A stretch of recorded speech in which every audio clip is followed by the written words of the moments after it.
Good morning, good afternoon, or good evening, wherever it may be across the nation or around the world. Once again, you're listening to the VMware Communities Roundtable podcast.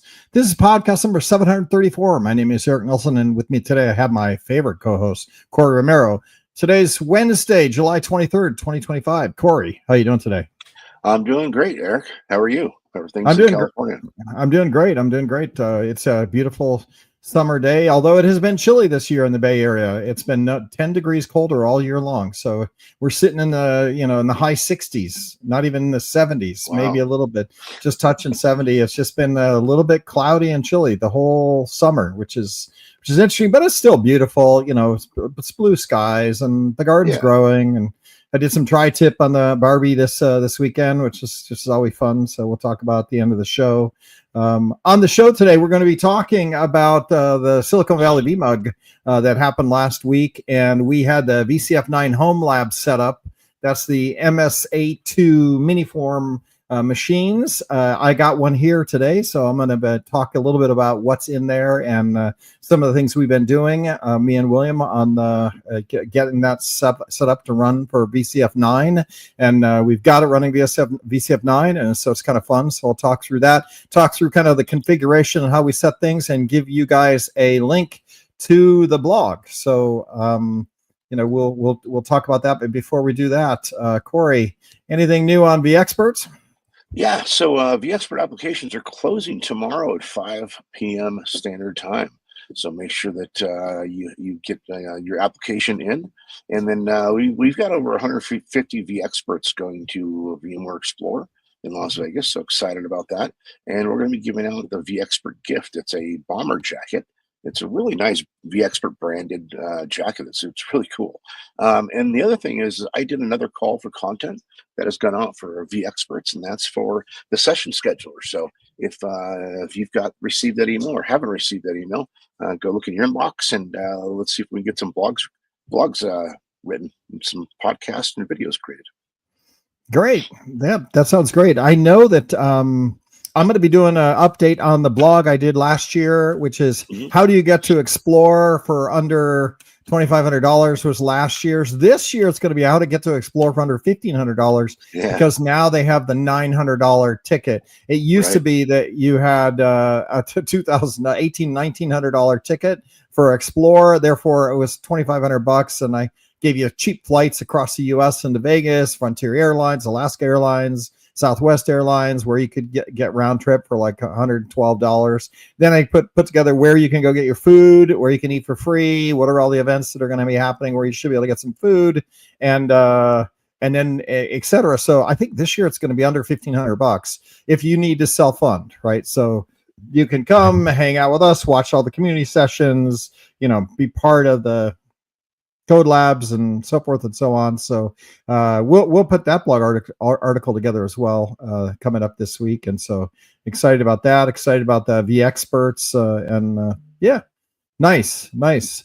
All right, let's see what else we can talk Explore. Right, there's always the Explore stuff happening, which is the code labs is now in the content catalog. And so if you want to go book one of the code labs, we'll talk today about what those code labs machines look like, because the machines that me and William are building are all going to be VCF 9, and we're going to be running them in the code lab environment. And then you're going to be able to run Raspberry Pi 5s with PowerShell on the Raspberry Pi 5s. And we're going to be some VCF 9 PowerShell things that you can do against those new VCF 9 home lab. So that'll be good. So code labs will be good.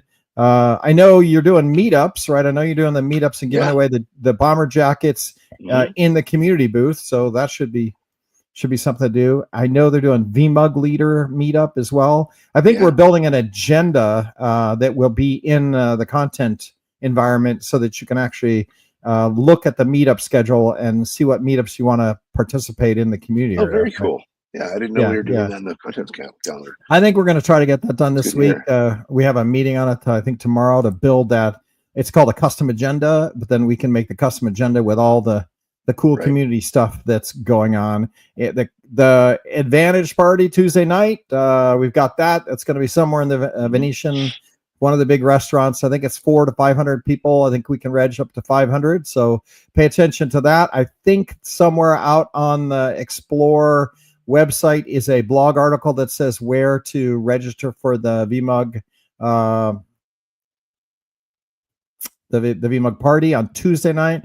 So the hackathon's Monday night. You can go register for that. I think we have 440 people and 6 or 7 team captains. Will be announcing the projects. We're having a team captain meeting tomorrow. That's Monday night with pizza and sodas and candy and pretzels, and that'll go on all Monday evening. So you get to eat Monday evening for free. You get to eat Tuesday night for free. Wednesday's the Explore party if you buy the full ticket, but if you don't, then you don't get to go to the party. So you have to figure out what you're going to eat on Wednesday night. But a lot of stuff that's going on. I know the V Rockstar guys are trying to get sponsors for a party because we're running the VMUG party Tuesday night, where it's going to be open up to all VMUG members. I have a feeling we're not going to sponsor the V Rockstar this year, but that's happening. And guess what? The Explore now is only 4 weeks away, give or take, right? So we're coming up to all the deadlines to ship all the gear, get everything going, get all the POs paid, and everything's going on. I think it's all green. So, and I know registration is in the thousands, so I think they're targeting 5,500 to be at the show. And because we're all doing all community and the expo hall all together, it should be very crowded. Last year they had the expo hall separately, and so it was kind of empty in the expo hall because a lot of vendors weren't there. This year vendors are back, or at least a lot of the vendors are back, so that's good. So we should see more vendors, more community activity. And there is a blog out there. I think we put it in the chat. If you're watching watch this on YouTube, you can see the chat stream on YouTube and know that we've got a blog that showcases all the stuff we're doing at Explore. So gotta be good. Yeah, another good event. And certainly there are multiple price tiers that you can go select to get there, right? Yeah, then I tweeted out the blog earlier today. The blog, right. It covers all the community stuff that's happening at the show. Yeah. And then we are running a social campaign around VCF 9. Look for that in early August in a few more days, where we're touching on all the sessions that are around VCF 9 new features. So tiered memory. There's a session on tiered memory, how to use NVMe memory, to set it up to be tiered. So we got that one. We got private AI, how to set up AI models and do vGPU, vMotion. I don't know if they call it vMotion, but vMotioning GPU workloads, right? So that's really cool. The AI models, we have predefined AI models that are available, that you can just deploy in our stack. So that's one of the new feature sets: GPU management, tiered memory, licensing and license management, and all of the new, fleet management capability that allows you to allocate out licenses dynamically. So that's all new in VCF 9. So come learn about that. There's sessions on that. Then there's the new VCF operations console that pulls some of the other consoles all together into a single console environment. So new GUI elements all over the place. So you need to learn on VCF 9 where things are going. And then don't forget VCF, VCP-VCF certifications are free. So if you want to go get yourself trained and come, that's if you buy a full pass, then you can go sit for your certification. And Corey, I did a little bit of research on what's your admin salary is if you're just a vSphere admin versus if you're a VCF admin. The range for just being a vSphere admin is anywhere from 80,000 to 110,000 a year, right? The range for being a VCF admin, where you're doing storage and networking, starts at 108 and goes up to 140, right? Nice. So basically, getting your VCP certification and then looking for that next career jump up to a full VCF admin should give you upward salary pressure. Yeah, right? yeah, small investment in yourself. Yeah. You're making a lot more money. Tailwind on that. And I think that's what, leadership at Broadcom has said all along is, hey, this is going to make everybody more money, and it's going to save enterprises money because they're going to be able to do a true SDDC, full SDDC environment. So, right. So, that's you can go to the AI engines and ask that exact question, and you'll get that salary range answer, right? Which I felt for a while, and I never want to really talk about it, but it is something that if you're getting certified, you're getting your home lab, and we'll talk about the home lab gear today. You could have your own VCF 9 full stack cluster, dual node cluster for, I think, $2,400, right? $1,200 a node, right? And so if you want to run the full automation suite, you need that second node. We can't do it on a single node. There just isn't enough memory yet in the NUCs. And you know why that is? Because all the NUC manufacturers are now soldering on super fast memory, and they're just limiting the memory to 128 gig. And really, to run a full stack, you need like 256 gig of memory. And none of the NUCs right now really allow you to upgrade. They're soldering on 64 gig, right? And that's just not enough. So therefore, you got to have two machines to cluster that. And in fact, what we're talking about today, these MS-A2 mini-form computers have 32 cores. Up to I think you put 264, which is 128 gig of memory, plus you can put the tiered in, so you get additional memory. It does install, and we'll talk through that. But yeah, so that's what I'd say about that. When we're coming to explore, we're going to do this campaign of all the new things that are available to learn. I think they're like 5 major categories of new VCF 9 things that you can do, and then also sit for your certification, get certified, and you're good to go. Then just convince your enterprise to upgrade to VCF 9, and then tell them you want to raise, right? So that's, yeah. In the old days, we used to be able to let me share we used to be able to say, and here's some jobs. We got told not to share job openings because nobody wants your vendor to talk about various job openings and having people steal each other's resources. So we don't do that anymore. We barely talk about salaries or jobs because it's not something we're encouraged to do. And so we'll go from there. So what else is new? Let's see. Content calendar's open. Schedule builder is now scheduling tool. It's not called builder anymore. It's schedule tool. Yeah, scheduler. Schedule session tool. Scheduler. Session tool, session schedule, something. that's live now. So you can go set up your calendar, and you're on your way. And then stay tuned. We'll do a blog on how you can get there if you have to self-fund. How's a way you can do that and get yourself to the show? I know that there's stuff going on Sunday night as well. So there's Sunday, Monday, Tuesday, Wednesday, and then Thursday. The expo hall is closed, and so is Hands-On Labs. But I believe there's a couple things going on. There's sessions still going on Thursday. So technically, it's Monday through Thursday, midday. I know we're all going to fly out on Thursday sometime in the day because the expo hall is closed, which is where we operate all the stuff. So should be good. And yes, it's only a month away. So go get reg. Now's the time. Figure out whether you're going to self-fund or, come yourself. And then Europe, I know we're planning on Europe. There's, Explore on tour. And I know they're working on doing some cool stuff at the UserCon in London. There will be VMUG gatherings at all of the Explore on tours. So hopefully, everybody will get to be part of the community at an external event at each one of those Explore on tours. But if you can grab a cheap flight across the pond or across wherever you're coming from APJ, I don't know if it's Pacific, you should come. Definitely. Absolutely. All right, let's see. Let's talk about the MS-A2 mini PCs, they call them. You're not allowed to call them Nooks anymore because Nook is a trademark.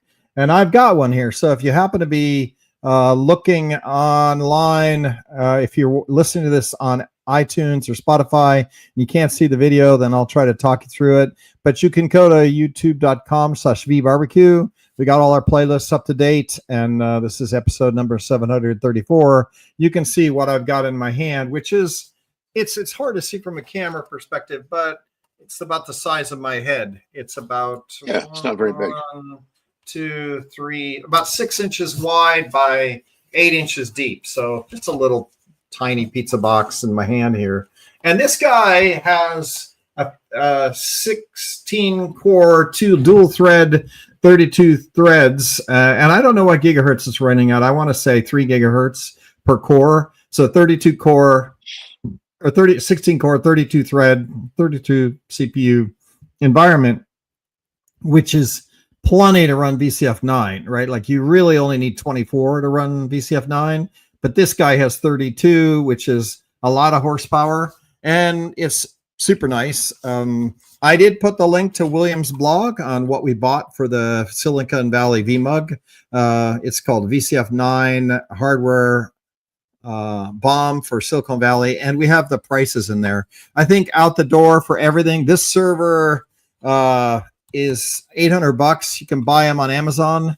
The A2 mini form, he has it listed in the blog, and it's nice. It's light. It's got 2 10 gig ports and 2 2.1 gig Ethernet ports. So 4 Ethernet ports. The 2 are fiber optic. The 2 10 gig are fiber optic ports, right? So we got that there. So plenty of network capability. Got HDMI, got USB-C, and got a handful of other USB. I think I got 1, 2, 3, 4, 5 USB ports plus 2 USB-C, so 7 USB ports. It's got 2 fans, very quiet. I've had it running, and whisper quiet when not under load. When you put it under load, I have a feeling it's going to be a little bit louder. I know that they sell these with for $800. For $790, you can get this guy with nothing in it, no memory, no storage. But for $10 more, you can get a terabyte SSD and 32 gig of memory. So those are available on Amazon right now, and you can go get those. And they do run VCF 9. So let's take a look at what we had to buy. So there's the server itself, and then how we're configuring these is to run full VCF, which means you have to have vSAN, NSX, ESX all installed on that guy, plus then the automation suite on the other one. So we put 3 SSDs in there. Samsung, and it's in the list. It's in the bill list. A 990 EVO Samsung, which is a 2 terabyte SSD. That's for vSAN. So this guy's for vSAN. Technically, you'd want to run 2 SSDs for vSAN, but you can run it on one. vSAN always likes to have more interfaces, but because we're using the other interface, SSD, PCIe interface, for more memory to do tiered memory, we only are going to run 1 2 terabyte SSD for vSAN. So nice. And the price lister on these are like $100 for the Samsung. Let me see. Let me get the real price on that. Samsung, I lied. It's $141 for the 2 terabyte NVMe SSD. Right. We're running ESA vSAN, so not OSA. We're running ESA, so just understand that because we don't have dual cards in there. So understand it's that, but that's fine. Next thing we got that's for vSAN. Then we got this little guy, which is a Rocket 4 Plus, and the Rocket 4 Plus is a 1 terabyte NVMe, which we're going to allocate for just NVMe tiering. Now it's a terabyte, but the new vSphere 9 tiering allows you to double or triple the memory that you currently have in it. So let's say I have 128 gigabyte on this installed on this machine, which is what we have. then I can use this terabyte. I could technically get 128 times 2 or times 4 if I really wanted to, but it's not very reliable. It's not very fast if you tier it too much. So we're going to tier this guy at just 128. So we have 128 gig of memory, and then we're going to use memory tiering of another 128 gig using this NVMe Rocket 1 terabyte drive. What it will do is it will use that extra memory to make the tiering more efficient. So even though you're only adding an extra 128 gig of memory using the terabyte SSD, you will it will be more efficient at that 128. So not completely wasted. As new versions come out, you might be able to tier more. So very cool. We'll have memory tiering. So therefore you have 128 of physical memory, then another 128 of tiered memory, which gets you whatever, 256 of gigabytes of memory, which is pretty good, right? So that's neat. Yeah, we got that. Then we just have a 1 terabyte SSD, which the Rocket is $59 for that terabyte of storage, and then we have the SK Hynix Gold P31, a 500 gigabyte NVMe. This is just to run ESX, so we put ESX directly on this 500 gigabyte. And yeah, we could have bought a bigger one, but this one is good enough. We're trying to keep the price as low as possible. So if we add up all of these devices, you're at, for the server itself, 800 out the door for the server, plus and I haven't talked about the memory itself. We added 128 gigabyte of DDR5 memory. That's $280. So 280 plus 44 plus 59 plus 141 equals about $1,250 out the door to have a fully functional machine that you can then set up and install VCF on, right?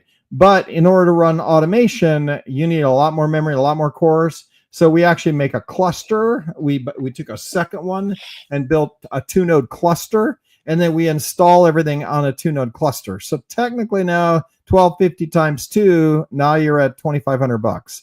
So $2,500 gets you the incomplete stack of VCF 9, right?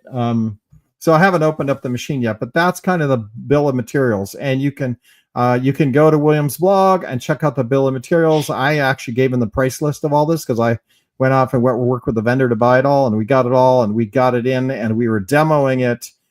Know that all runs, and we had it at the Silicon Valley VMUG. So kind of cool gear, right? If you want to build your own. Yeah. Now the other thing. What's the footprint of VCF 9 on the disk SSD? The footprint. Well, because you're doing vSAN, right? Yeah. So on because you're on ESX, you can put ESX on a 500 gig drive, no problem.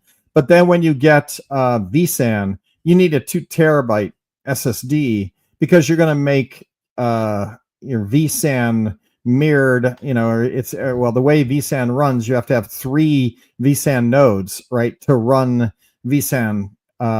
To keep it reliable, right? So it I want to call it disk striping, but it basically so that means you need like, a terabyte and a half of storage, right? So footprint storage wise, it's probably like 3 terabytes by the time you're done, or 2 terabytes by the time you're done setting it up. We use another one for tiered, so that's another terabyte. So we are sticking in this guy 4 terabytes of storage. But that's like, $300, right? For the SSDs, they work. And so that's good. Interestingly, this machine, the MS-A2, is also got a PCIe port on it, right? And if you know anything about PCIe and wanting your GPU, you can add, they have a PCI slot that you can get an NVIDIA GPU, a gaming board or a board, and a board to get a full-fledged, fan-cooled GPU in this guy. It also has an external card slot that you can run external GPUs on. So if you've ever seen a Bitcoin mining rack, you take a machine and then you have an external port PCIe slot that will then allow you to connect external GPUs and run, really heavy mining GPU workloads. Or in this case, if you want to run AI models, you can run AI models on those external cards. And this little guy, this little $800 machine gets you that external GPU PCIe connection slot, which allows you to run AI workloads or any other GPU workloads you wanted in this guy. So that's actually really cool, and it's what I've been looking at for a while. Which is the problem I have with all the other NUCs is they have no GPUs, right? Or they have an onboard GPU that just barely does any gaming. It's not like we'd call a heavy-duty GPU. Right. It's just a little chip that does graphics, right? So that you can run little graphics workload. The GDK that we bought for Explorer Connect actually had a GPU on board, so it was super cool because you could run AI workloads on it. But again, they soldered on the memory, so you could only get up to 64 gig of memory. That's not enough to run VCF, let alone VCF with AI workloads and models and all that. So private AI, if you've learned anything about private AI, you don't know about private AI, come to Explore, sit through some private AI sections. You'll understand what AI workloads are, what inference is, how to set up AI workloads, the models, all the models that are available, the models that we've tested. And now what me and William are working on, it, we're not going to have this all demoed at Explorer, but we will have these machines running Code Labs, PowerShell, running that full VCF 9, and then post Explorer, we're going to also set up the AI workloads and do private AI on this little guy. So for $800, you should be able to.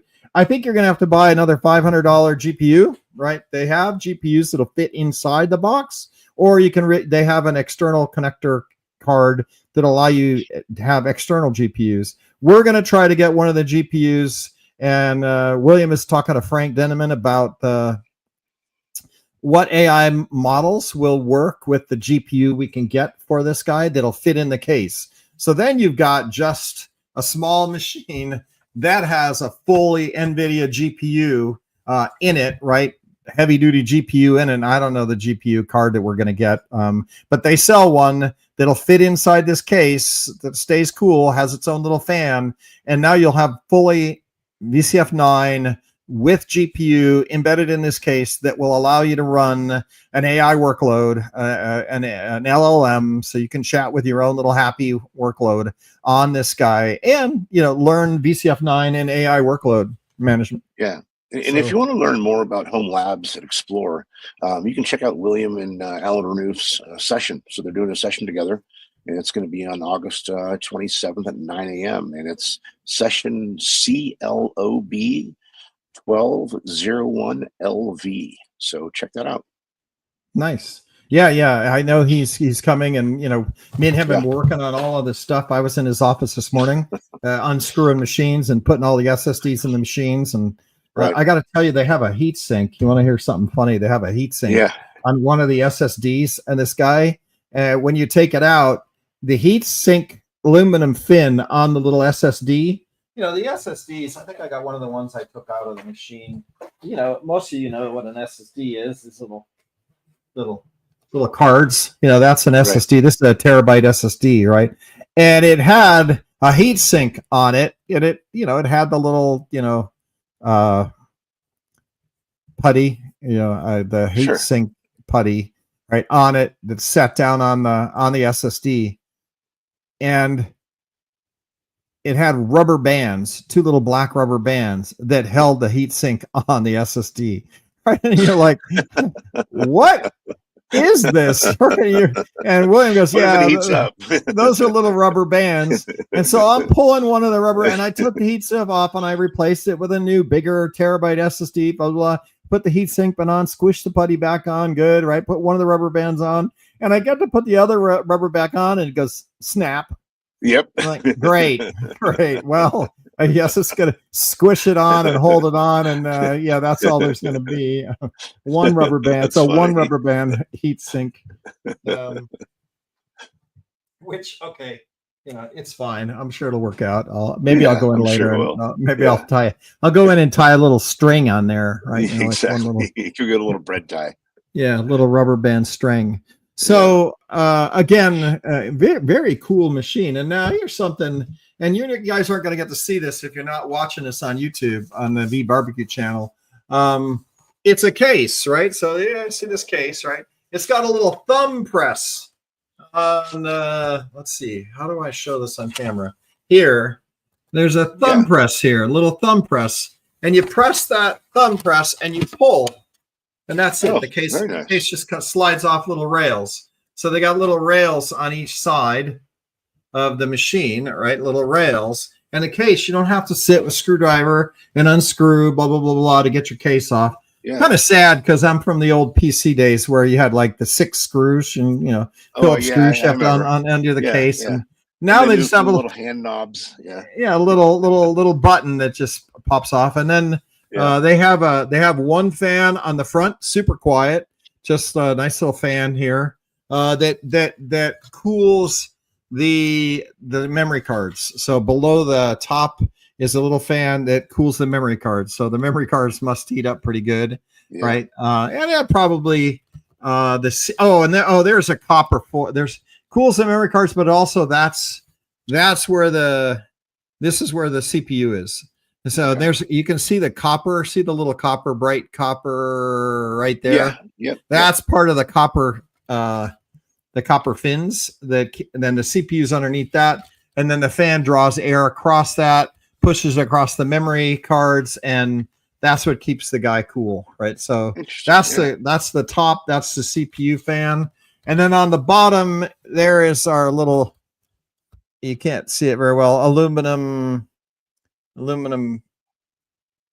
rubber band fan that sits on top of your storage, and then underneath this fan is your other storage, and so that also keeps the CPU cool from the backside, right? And then also runs air across your SSDs. So two quiet little fans. Yeah, $800. Yeah, $800, and then you got the fiber optic Ethernet, 10 gigabyte Ethernet. Awesome, and and it, nice little light machine, right? And so don't get me talking about the weight of the power brick that you have to plug this into, right? Because it is about twice as heavy as the machine. yeah, and this thing.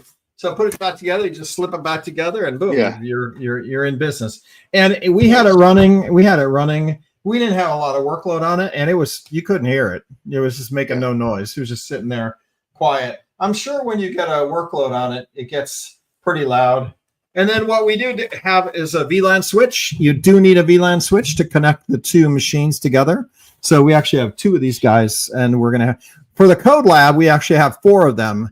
2 for one set of tables, 16 people on one, and 2 for the other, 16 table on 2. That way, if one of them goes bad, we'll still have a second. So we'll have a backup. And so that's what the code lab is going to be. And then we're going to have Raspberry Pis running PowerShell.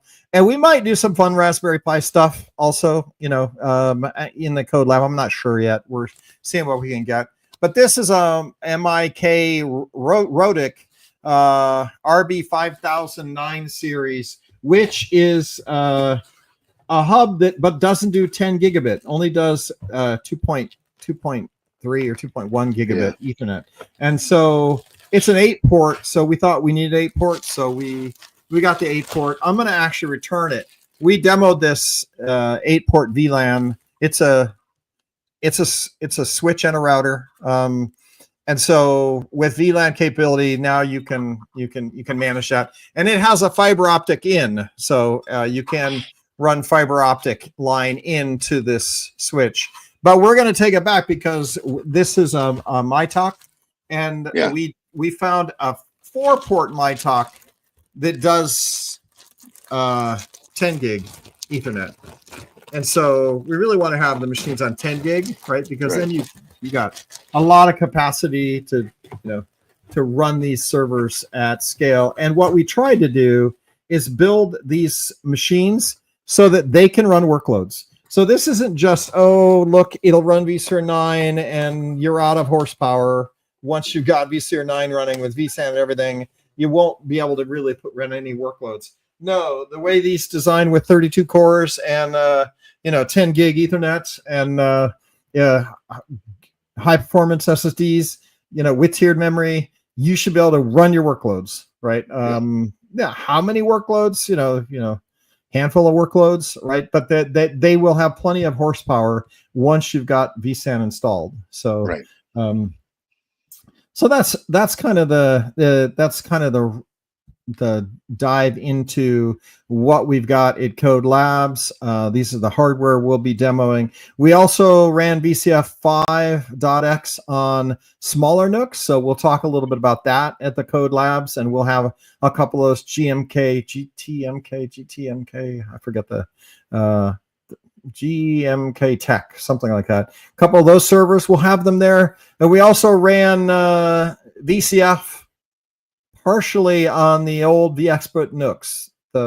We managed to get I think 96 gig of memory in them, and managed to get VCF up and running with vSAN, and then they died. Right? They didn't die; they just got so slow that it was hot. I think we got up to 140 degrees on the fins. Right? We were monitoring the temp of those, but we also did a lot of that. So we have been messing with trying to run VCF on various different size NUCs since March, right? And this is the combination of getting the MS-A2s that have all of this, that have GPU, because we wanted to run AI workload, private AI workloads on VCF 9.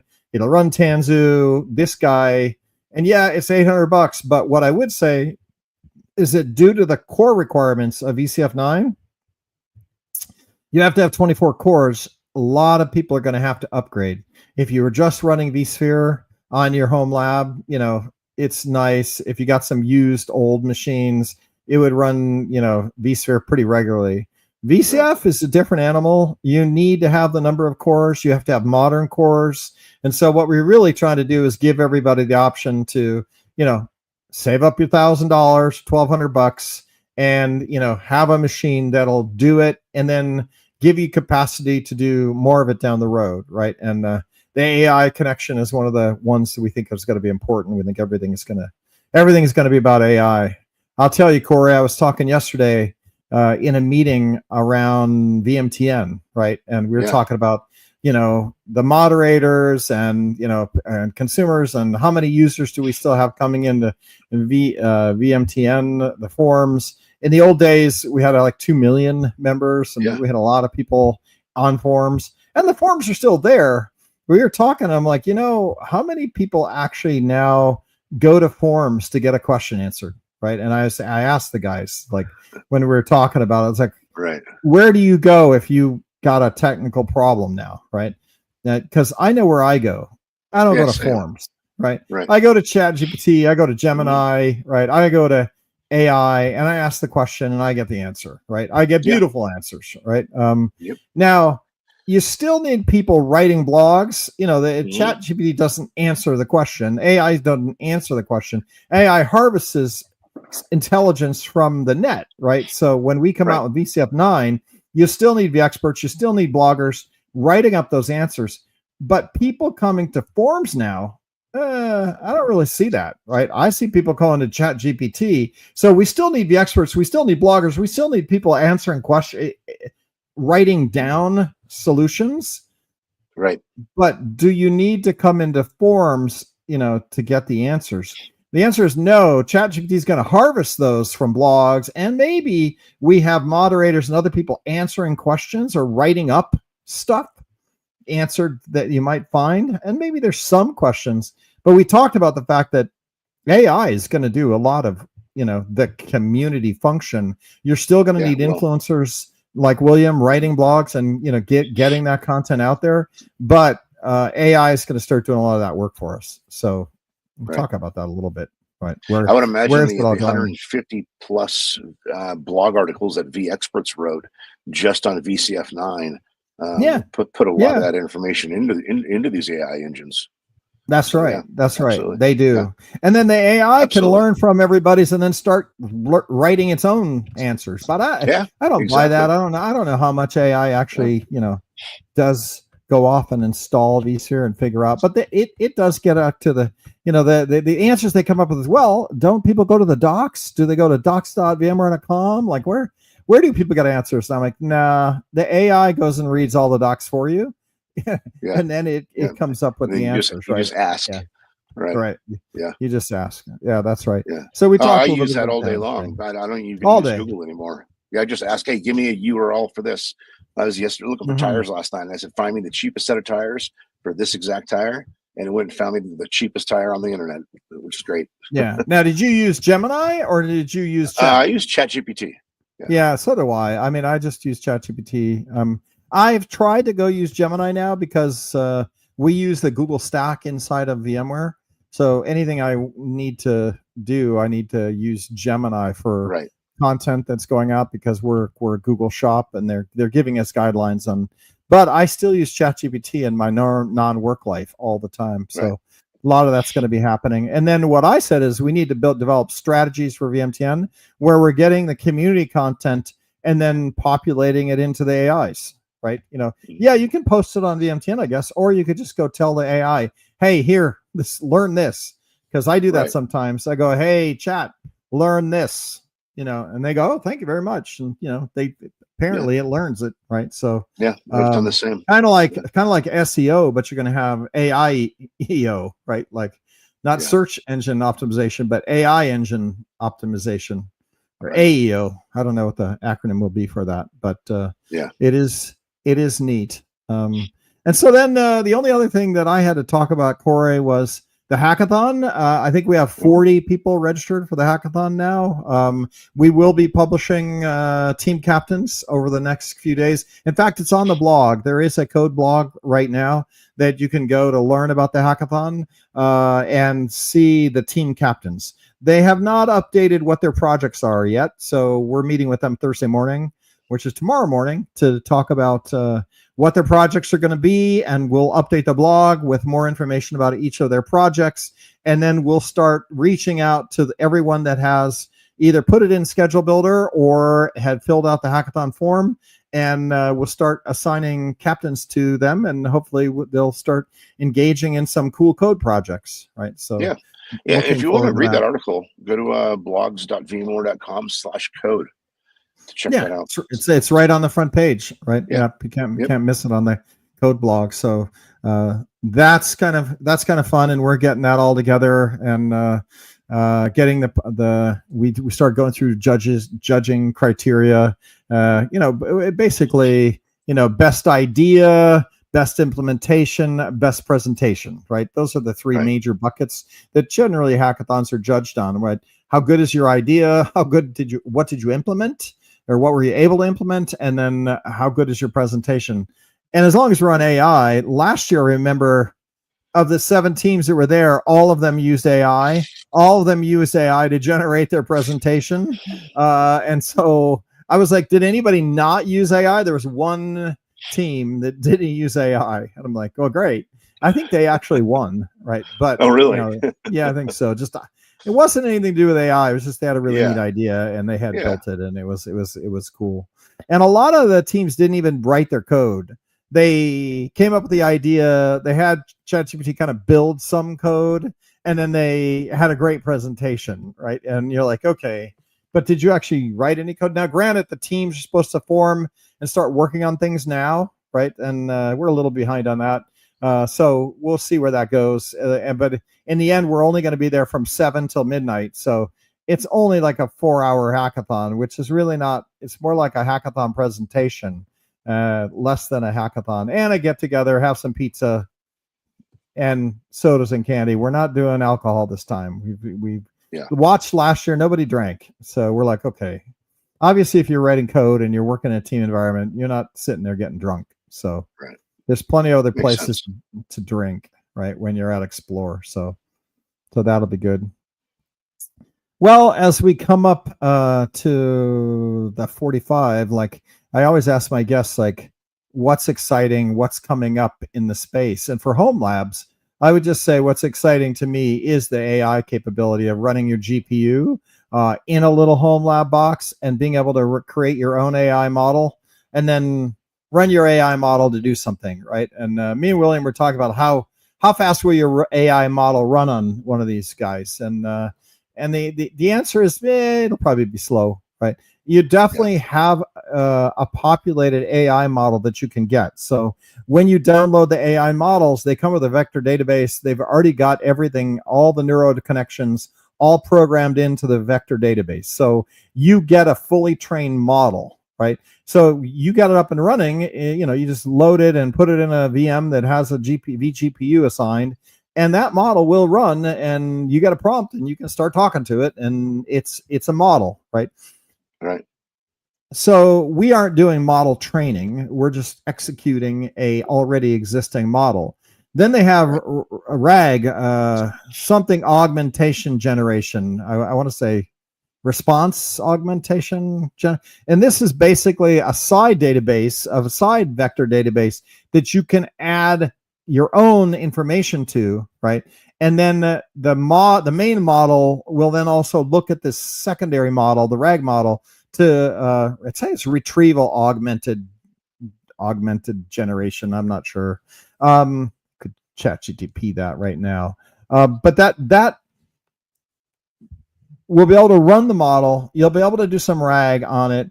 But then that's training, which is we're not doing any training on the main model. We'll do a little bit of training on the augmented model.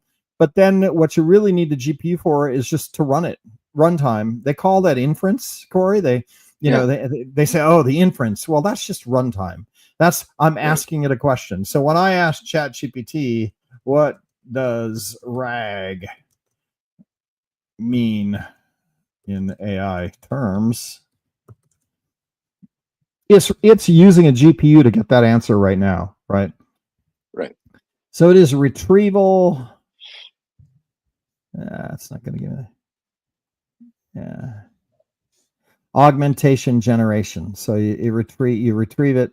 It's a retrieval augmentation generation. So you could do some training on your own information, but mostly you're just running that model, and that's what they call inference. And so inference is what you're using your GPU for. You download the model, you install the model. Private AI from VMware already has blessed models that are available, so you can just clickety-click and get your model and install to a GPU, and you're up and running. You get a prompt, and you can start asking it questions. And supposedly on this the MS-A2 with a GPU, it should run medium for runtime or inference, called inference. For inference, it'll handle some workloads. Yeah, I don't know if I'd put it out externally on a website and let 1,000 people go bang on it, right? But for your own little AI model, you should be able to, engage with it. So kind of fun. And then you get to learn the different AI models and resourcing and deploying them. And you have a home lab that, is now running private AI. And that's also, good for your career when we talk about how much money you want to make, right? Running VCF, it gets you 108 to 140,000 average salary, and then if you add AI into it, your salary goes up. Right. I should ask ChatGPT. So I'm excited about that. As we come into Explore, it's all about VCF 9, getting your certification, VCP certs, getting your home advantage license. Get yourself one of these guys, and you can run VCF 9 on it. And you're in business at home. And then for next year, or for our year starts November 1st, really looking for 2026, how to enable home lab with your private AI environment, which is a lot of fun. That should be cool. Then I'm gonna stick it in a robot brain and have it run around and mow my grass. That would be nice. Something like that. So more information, go to the code blog, blogs.vmware.com/code. That is our code blog. If you want to join the code program, you can go to community.broadcom.com, and at the top there's a code link. You can go to the code community. We have join code there button. You can join code. We do code activities. So we'll do code activities at VMUG next year as well. So, go join code. Stay tuned with what we're working on. Come follow this podcast. Go to youtube.com/vbarbecue. You can give us a like and a follow, and you can watch us. We have all our playlists going. So using camera every once in a while. I know Bob likes to share his screen. So even though we're doing this on iTunes and Spotify audio only, if you actually want to see what we're sharing or want to look at me or Corey or Bob or our guests, you can go to youtube.com and give us a like and a follow, and then you'll ring the bell, notify when we have new episodes. We do episodes every Wednesday, 12 to 1, or at least we try to, as soon as we can get our guests aligned properly. And we did have a guest today, but then they couldn't make it, so we're scheduling him for automation. We got one of the program managers for VCF to come in and talk about all what's new in the automation suite. So should be fun. He was at the VMUG Silicon Valley meeting. And by the way, the VMUG Silicon Valley meeting was fun. We had like 50 people there. We had William doing his demo. We had the machines. We had the AI guy there doing private AI. That was also fun. We were on campus at Broadcom at the VMware headquarters in Palo Alto. So that was also fun. Good to see everybody that came out for that. And we're going to be running another one. So we're going to start having the Silicon Valley VMUG meetings on campus. So it should be fun. Oh, very cool. Yeah, That's very cool. Yeah. I remember back a while ago, a long time ago, they were back down in San Jose. Yeah, they were down in San Jose. Yeah. COVID hit and everything kind of slowed down. Right. We haven't had a user con here in forever, but there's still members. There's a couple hundred members there, and now that we're starting to have them and having them on campus and getting good speakers in from engineering, it should be fun. And I would do a shout out to all of VMUG. Go find your chapter meeting, get involved, get people together. I personally think your career is going to be on steroids as private AI starts to bring more and more workloads back into the data center. I think it's a place where you can, make a good salary for the rest of your career, right? Running on top of VMware so excited about that.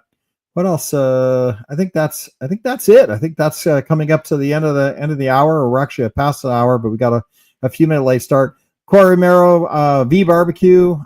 I don't know whether you got to do, but I did tri-tip this weekend. I didn't do anything. Yeah, we went out in our Can-Am and we went and bought some barbecue, but we didn't barbecue anything. I got to be careful because the barbecue is spicy barbecue now. I can't eat a lot of it late at night anymore, right? If I'm gonna eat spicy barbecue or any kind of smoked barbecue, I got to get it done by like 6:37 in the evening, right? Or I'm going to be wishing I'm going to be burping barbecue till 2 a.m, right? It's like I'm getting old, Gandalf. I don't feel it, but I don't look it, but I feel it in my bones. Like too much, like butter spread over too much bread. Right. So yeah, the barbecue's catching up. I was going to do fish, but I didn't get to it. This weekend, maybe I'll get some fish in. But good times, excited about Explore. And we'll see if we get the automation guys in for next week to talk about what's new in VCF 9. We do have on vBarbecue a playlist called VCF 9. So we have been running shows on VCF 9. So we do have a playlist with 5 or 6 new features of, from license management to tiered memory to GPU management we had on. So we're building the playlist. So if you want to catch up on everything VCF 9, you can come to vBarbecue and just listen to the playlist. All right. With that, shout out to Julia Klaus. Thanks a lot for being here, Julia. As always, she is our video engineer that gets the podcast up and running every week. So shout out to her. Thanks a lot. Yes, thank you, Julia. Yeah, thanks, Corey, for being here as always, and good luck with your VExperts totals. I'm hoping we pick up 50 more VExperts. That'd be great. Yeah, gotta get those evangelists talking about all of the cool VCF 9 stuff. Absolutely. All right, guys, thanks a lot. Have a good rest of your week, and go get some barbecue. Yeah, thank you, everyone.